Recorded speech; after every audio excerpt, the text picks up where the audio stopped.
Welcome to the Ralph E. Johnson Jr. YouTube channel, where we feature thought-provoking videos with informative topics.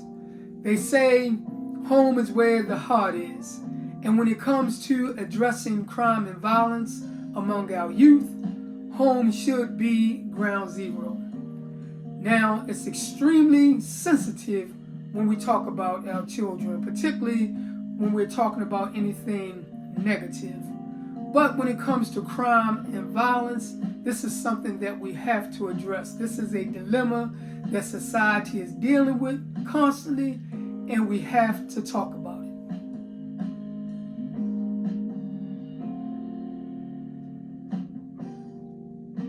A good gardener knows no matter how much you prop up a flower or spray chemicals on it to give it that beautiful, radiant appearance, if the roots of that flower aren't properly nourished, eventually they are going to decay.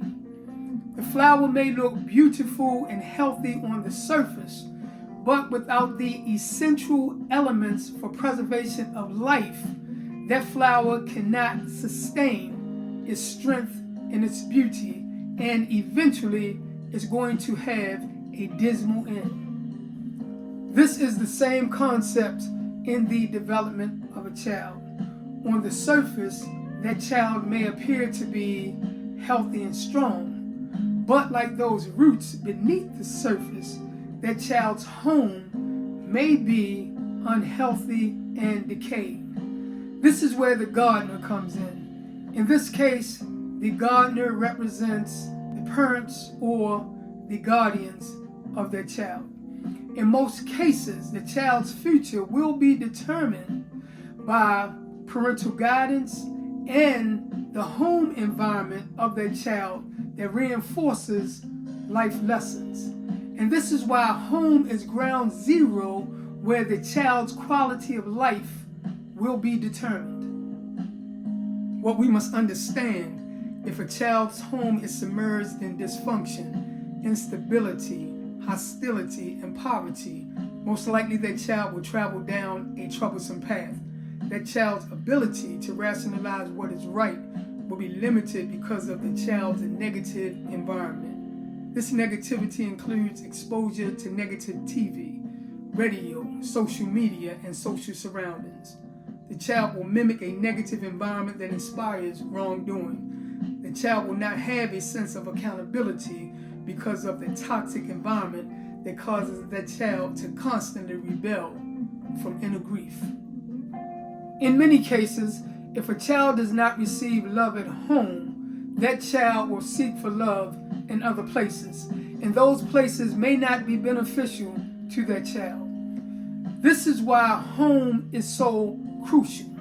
Even if both parents aren't in the household, if they do not live under the same roof, still those parents can create a progressive environment for their child. And I applaud all of the organizations out there who are addressing the crime and violence as it pertains to our youth. This is great because of the urgency. It is needed.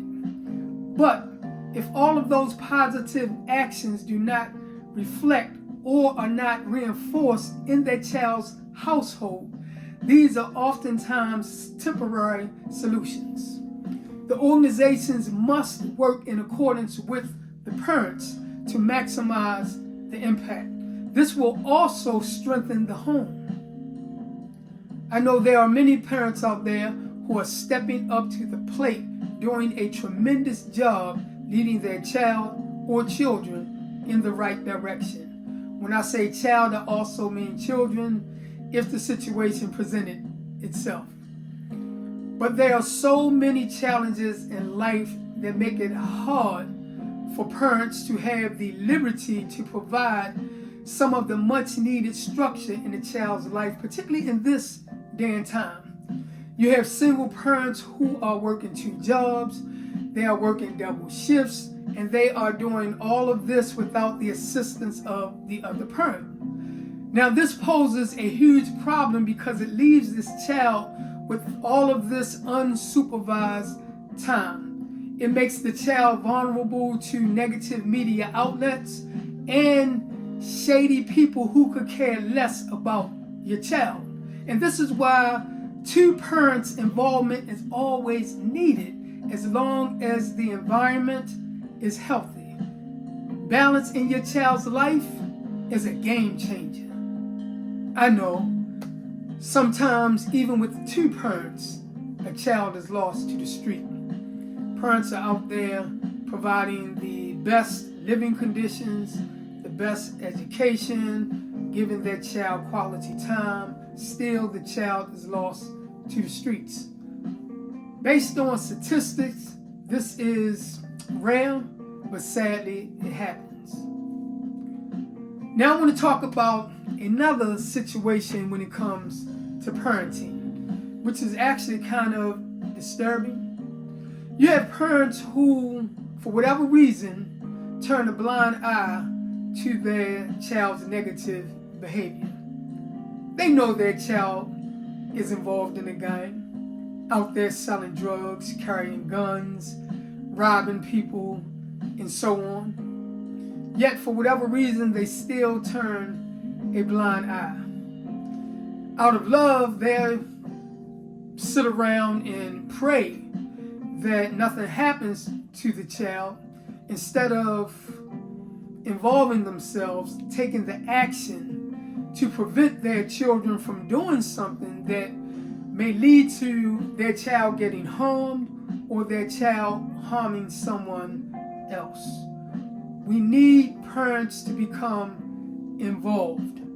Parents must understand that we are the last line of defense when it comes to saving our children. Yes, our tax money do pay civil servants such as teachers, politicians, and police officers to nurture, protect, and guide our children. But the ultimate responsibility of a child's well-being are the parents. Parents, we must get involved with the schools, police liaisons, recreation centers, community organizations, and so on. Make it a point to spend quality time with your child. Make it your business to see who your child is hanging out with. Find out why your child has so much money or expensive clothes without a job.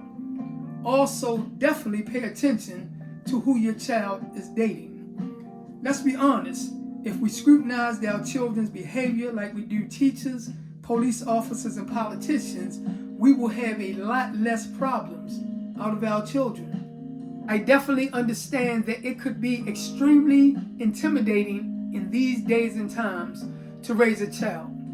Our children have all kinds of challenges. They have mental challenges, physical challenges, and environmental challenges. But this does not exclude us from our parental duties. We must step up to the plate and do all that we can to save our children. Yes, parents do need help from that extended village. We need help from all aspects of society. But at the end of the day, it is the parents that must take the lead. And in creating that lead, we must establish a healthy and progressive household for our children. This is where we must start. This is the foundation we must build, the home.